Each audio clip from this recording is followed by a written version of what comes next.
సొంత గడ్డపై న్యూజిలాండ్ చేతిలో ఘోర పరాజయాన్ని చవిచూసిన భారత్ మరో టెస్ట్ సిరీస్ సమరానికి సిద్ధమవుతుంది. నవంబర్ 22 నుంచి ఆస్ట్రేలియాతో 5 టెస్టుల సిరీస్ ఆడనుంది. అయితే తొలి టెస్ట్ కోసం భారత జట్టు కూర్పుపై సర్వత్రా ఉత్కంఠ పెరిగింది.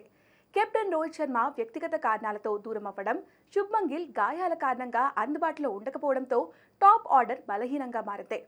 అంతేకాక కేఎల్ రాహుల్ కూడా పూర్తి ఫిట్నెస్ లేకపోవడం, అభిమన్యు ఈశ్వరన్ ఫామ్లో లేకపోవడం భారత్ అభిమానులను కలవరపెడుతుంది. అయితే గౌతమ్ గంభీర్ మాత్రం తుది జట్టుపై ఎంతో స్పష్టత ఉన్నాడని సంబంధిత వర్గాలు తెలిపాయి. రోహిత్ గైర్హాజరీతో బూమ్రా జట్టును ఎంతో గొప్పగా నడిపిస్తాడనే విశ్వాసంతో గంభీర్ ఉన్నాడని సమాచారం. అలాగే యువ పేస్ ఆల్రౌండర్ తెలుగు తేజం నితీష్ కుమార్ రెడ్డిని తుది జట్టులోకి తీసుకురావాలని గంభీర్ పట్టుదలతో ఉన్నాడని తెలుస్తోంది.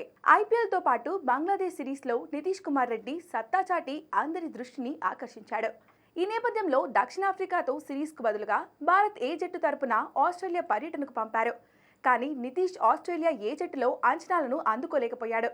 2 టెస్టుల్లో 71 పరుగులు మాత్రమే చేశాడు. బౌలింగ్లోనూ ఒక్క వికెట్తోనే మెరిశాడు. కానీ మ్యాచ్ సిమ్యులేషన్లో నితీష్ సత్తా చాటాడు. స్టార్ ప్లేయర్లు విరాట్ కోహ్లీ, రిషబ్ పంత్ను బంతితో ఇబ్బంది పెట్టాడు.